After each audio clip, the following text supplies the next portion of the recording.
नमस्कार साथियों, स्वागत है आप सभी लोगों का बिहार अड्डा 24/7 पे। और यहाँ पर आप सभी लोगों के सामने एक छोटा सा सेशन है, क्योंकि बहुत सारे स्टूडेंट कहीं ना कहीं इस चीज़ का इंतजार करते हैं और उनको क्यूरियोसिटी रहती है कि डीएलएड करने के फ़ायदे क्या क्या हैं। क्योंकि अभी हाल ही में नोटिफिकेशन आउट हुआ है और इस चीज़ की सर्चिंग कहीं ना कहीं मन में होगी सारे स्टूडेंट के बीच में जो अभी हाल ही में 12वीं पास हुए हैं। तो चलिए इसके फ़ायदों के ऊपर बात करते हैं। नुकसान सचेस कुछ है नहीं। तो यहाँ पर ये जो नुकसान शब्द है ये जानबूझ करके आप सभी लोगों के सामने है कि इसके कोई भी नुकसान नहीं है ना, कोई भी ऐसे नुकसान नहीं है। ठीक है, ऐसा ध्यान दीजिए। फायदे क्या क्या हैं इनके ऊपर बात करते हैं, लेकिन मतलब सबसे पहली बात तो ये कि डीएलएड करने का सबसे बड़ा फायदा पता क्या होता है। अगर मैं क्लास की शुरुआत करने से पहले बता दूं तो डीएलएड करने का सबसे बड़ा फायदा होता है कि आपका टाइम सेव होता है। ऐसे लोग या फिर ऐसे स्टूडेंट जो 12वीं के बाद ज़्यादा समय ना गवा करके तुरंत सिलेक्शन चाहते हैं कि हमें नौकरी जल्दी मिल जाए, हम किसी अच्छी सरकारी गवर्नमेंट एग्जाम में अपेयर होकर के आसानी से नौकरी ले लें, तो उनके लिए सबसे बेस्ट होता है डीएलएड। ये आप जरूर ध्यान रखिएगा, है ना। तो यहाँ पर चलिए शुरुआत करते हैं। इसके अलावा अब यहाँ पर एक छोटी चीज़ और कहूँगी कि डीएलएड उनको करना चाहिए जो आपके अभी 12वीं पास बच्चे हैं। और वैसे 12वीं पास के तुरंत बाद आप डीएलएड करिए तो भी अच्छा है, ग्रेजुएशन कर चुके हैं और डीएलएड करना चाहते हैं तो भी अच्छा है, कोई दिक्कत नहीं है। लेकिन सबसे बेहतर जो टाइम सेविंग होता है वो 12वीं के बाद ही डीएलएड के लिए होता है ना।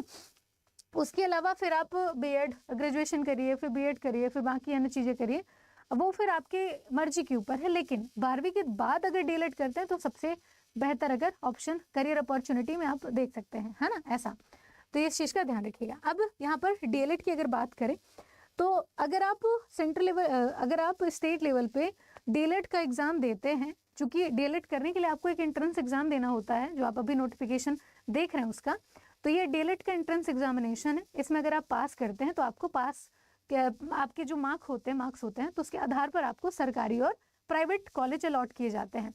प्राइवेट कॉलेज में पैसे थोड़े ज़्यादा लगते हैं और अगर सरकारी कॉलेजेस की बात करें तो सरकारी कॉलेज में आपको पैसे कम लगते हैं, यानी कि आपकी जो फीस वगैरह होती है वो बहुत नॉमिनल होती है और आप कम फीस में अच्छी डीएलएड की प्रिपरेशन कर लेते हैं। और उसके बाद आप कक्षा 1 से 5 और कक्षा 6 से 8 तक के जो टीचर हैं उसके लिए एलिजिबल हो जाते हैं, टीचर बनने के लिए, है ना। तो यहाँ पे देख सकते हैं।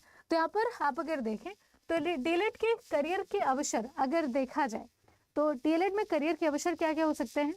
तो डीएलएड बेसिक एक डिप्लोमा है, डिग्री नहीं है।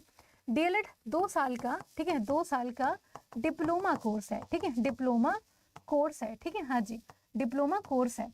इसके करने के बाद अगर आप देखें तो आसानी से निजी स्कूलों में और सरकारी स्कूलों में अगर आप अच्छे से पढ़ाई करते हैं तो वहाँ पर नौकरी पाना काफ़ी आसान हो जाता है। डीएलएड की पूरा करने के बाद आपको सीटेट या आपके जो बिहार की अगर बात करें तो बिहार टेट, जिसे आप बिहार टीचर एलिजिबिलिटी टेस्ट कहते हैं, ये देना पड़ता है। अगर आप सीटेट या आपके जो स्टेट यानी कि एस्टेट होता है, स्टेट इस तरह अलग अलग राज्यों में होता है, बिहार में बिहार के अंदर जो एस्टेट है वो आपको देना पड़ता है।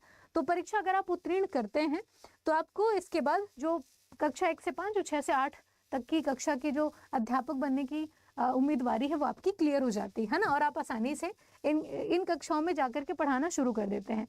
इसके अलावा भी आपके पास करियर अपॉर्चुनिटी होती है कि आप अगर बीएलएड किए और उसके बाद डीएलएड किए और डीएलएड के बाद आपने डीएलएड करने के बाद आप कक्षा 1 से 5 6 से 8 के लिए आप अगर क्वालिफाई कर लेते हैं एस्टेट और सीटेट तो एलिजिबल हो जाते हैं। इसके अलावा भी बहुत सारी आपके पास करियर अपॉर्चुनिटी होती है, जैसे कि आप केवीएस जैसे एग्जामिनेशन में जा सकते हैं, है ना। बीपीएससी के थ्रू जो आपका टीआरई वगैरह का एग्जाम निकलता है उसमें भी आपके पास अपॉर्चुनिटी होती है। काफ़ी अच्छे जो आपके पास क्या कहते हैं एरिया है वो ओपन हो जाते हैं, है ना, नौकरी के। तो वो काफ़ी अच्छा एरिया माना जाता है एज अ टीचर डीएलएड करने के बाद, उसका भी ध्यान रखिएगा। इसके अलावा हाई स्कूल शिक्षक की बात करें तो हाई स्कूल शिक्षक का दायित्व हो जाता है आपके ऊपर, आसानी से आप हाई स्कूल के टीचर बनने के लिए एलिजिबल हो जाते हैं। देन पुस्तकालय अध्यक्ष के तौर पर भी आपकी नियुक्ति हो जाती है अगर आप डीएलएड कर लेते हैं तो, है ना। इसके अलावा अगर देखें अंग्रेजी शिक्षक, आपको डिपेंड करता है कि आप किस मीडियम, हिंदी इंग्लिश, है ना, और बाकी जो आपके सब्जेक्ट्स होते हैं उसको लेकर के आपके पास करियर अपॉर्चुनिटी होती है ना। तो वो आप देख सकते हैं। आपके जो प्राथमिक माध्यमिक उच्च विद्यालय हैं, यहाँ के छात्रों को आप नॉर्मल आप पढ़ा सकते हैं, है ना, इस चीज़ को लेकर के। इसके अलावा अगर देखें तो डीएलएड के बाद भी आपके पास अपॉर्चुनिटी होती है आपकी हाई एजुकेशन को लेकर के। इसमें आप देखें तो बैचलर ऑफ एजुकेशन बीएड आप कर सकते हैं, डीएलएड के बाद आप बीएड कर सकते हैं, है ना। मास्टर्स ऑफ एजुकेशन, है ना, इसको आप कर सकते हैं। इसके अलावा मास्टर ऑफ फिलॉसफी आपके पास अपॉर्चुनिटी होती है। डॉक्टर ऑफ आपके जो फिलॉसफी है ये आप कर सकते हैं, है ना, ये आप कर सकते हैं। तो इस तरीके से मेन आपकी जो करियर अपॉर्चुनिटी वो होती है। लेकिन अभी डीएलएड को लेकर के देखें तो आपके पास सिंपल सा कुछ स्टेप है जिनको आप फॉलो करते हैं। आप सबसे पहले ये जो एंट्रेंस एग्जामिनेशन का फॉर्म आया है वो भरते हैं। एंट्रेंस एग्जामिनेशन का फॉर्म भरने के बाद आपका पेपर होता है। पेपर होने के बाद आपको आपके नंबर के आधार पर जो प्राइवेट और सरकारी जो कॉलेजेस हैं वो अलॉट किए जाते हैं, वहाँ पर आप जा कर के अपनी पढ़ाई करते हैं। उस आधार पर जब आपका वो पूरा 2 साल का डिप्लोमा हो जाता है उसके बाद आपको सीटेट या एस्टेट देना होता है। सीटेट आपको क्या कहते हैं भारत के स्तर पे सेंट्रल लेवल पे जो टीचर की वैकेंसी आती है उसके लिए एलिजिबल बनाती है, जिसमें आप कक्षा 1 से 5 तक 6 से 8 तक के स्टूडेंट पढ़ा सकते हैं स्कूलों में। और अगर आप एस्टेट की बात करें तो आप राज्य स्तर पर आप कक्षा 1 से 5 और 6 से 8 तक के बच्चों को आसानी से पढ़ा सकते हैं। और इसके साथ साथ राज्य स्तर पर जो भी आपके कक्षा 1 से 5 और कक्षा 6 से 8 तक के टीचरों की वैकेंसी आती है उन सभी के लिए आप एलिजिबल माने जाते हैं। तो ये बड़ी सिंपल सी बातें होती हैं जो आप डीएलएड करने के बाद आसानी से कवर कर सकते हैं, है ना। तो यहाँ पर इन सारी चीज़ों का आप ध्यान रखिएगा। तो इसके फायदे ज़्यादा हैं, नुकसान नहीं है, है ना, नुकसान नहीं है। तो यहाँ पर किसी प्रकार से कोई नुकसान नहीं है इसका। तो छोटी सी बात थी। इसके अलावा आप जितने भी स्टूडेंट जो भी मुझे देख रहे हैं तो उनको एक बात मैं बता दूं कि अगर आप फॉर्म भर चुके हैं या भरने वाले हैं तो आपकी जो तैयारी है डीएलएड एंट्रेंस एग्जामिनेशन की वो आपका ये बिहार अड्डा 24/7 का प्लेटफॉर्म करा रहा है। आप इस तैयारी को मतलब इस डीएलएड की तैयारी को और पक्का और मजबूत कर सकते हैं आपके टीचर्स के साथ मिलकर के। वो कैसे? तो उसके लिए आप जा करके अपना अड्डा 24/7 का स्टोर विजिट कर लीजिएगा, जिसकी लिंक आपके चैट बॉक्स के ऊपर मेंशन है। यहाँ पर आप सिंपल क्या कर सकते हैं, तो आप जा करके गूगल क्रोम में यहाँ पर आप अड्डा 24/7 जा करके सर्च कर सकते हैं। जैसे आप जा करके अड्डा 24/7 सर्च करेंगे तो देखिए पहली लिंक आपके सामने होगी, इसमें जा करके आपको क्लिक करना है। ऑल कोर्सेज के अंदर स्टेट एग्जाम बिहार, और यहाँ पर आपको बिहार बीएड और डीएलएड दोनों का ही आपको ऑप्शन दिखेगा, ठीक है, बिहार डीएलएड। यहाँ पे जाके क्लिक कर दीजिएगा। अब यहाँ पे देखिए आपके सामने ऑप्शन है आपके नागार्जुन का। नागार्जुन ये आपको बिहार डीएलएड एंट्रेंस एग्जाम 2026 का कंप्लीट कोर्स देता है ना, ये एक बैच है आपका।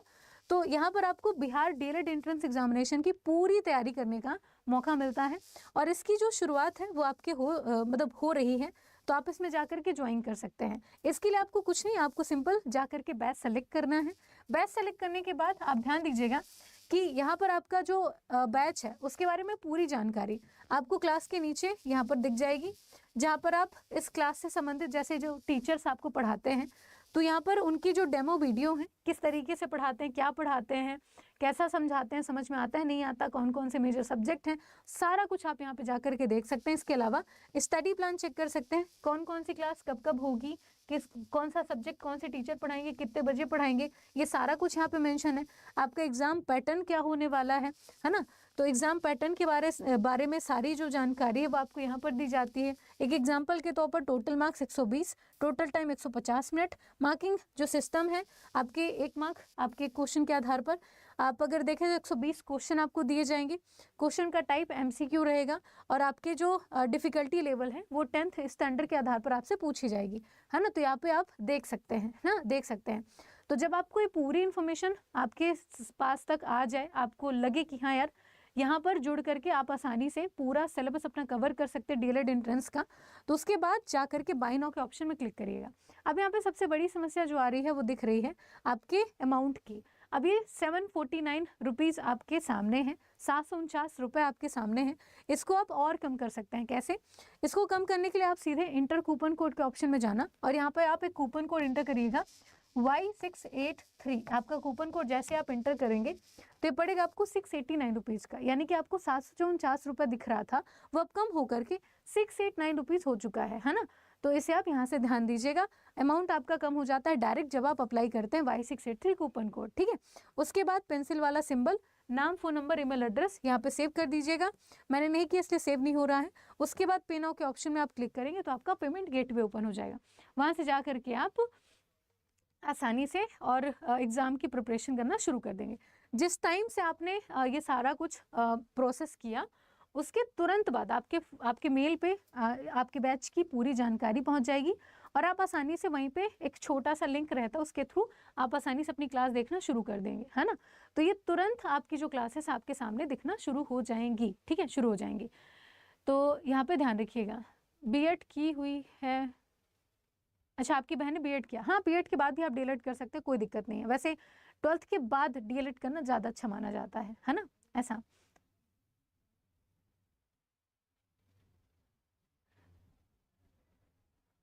अच्छा ये 12th के बाद अच्छा रहता है ना, ये ध्यान रखिएगा। हाँ जी ठीक, चलिए। तो ये छोटी छोटी सी इन्फॉर्मेशन थी जो आप लोग को देनी थी। और अगर आप कोर्स में ज़्यादा डिस्काउंट चाहते हैं तो उसके लिए मैंने आपको अभी बताया कि एक सिंपल सा छोटा सा कूपन कोड है, ध्यान रखिएगा। कूपन कोड है आपका Y683, इसका इस्तेमाल कर लीजिएगा, आपको मैक्सिमम डिस्काउंट मिल जाएगा, ठीक है। चलिए तो अभी के लिए इतना ही। अगर आपको इसके बारे में और ज़्यादा जानकारी चाहिए तो आप हमसे कमेंट सेक्शन में पूछ सकते हैं। अभी के लिए इतना ही, धन्यवाद।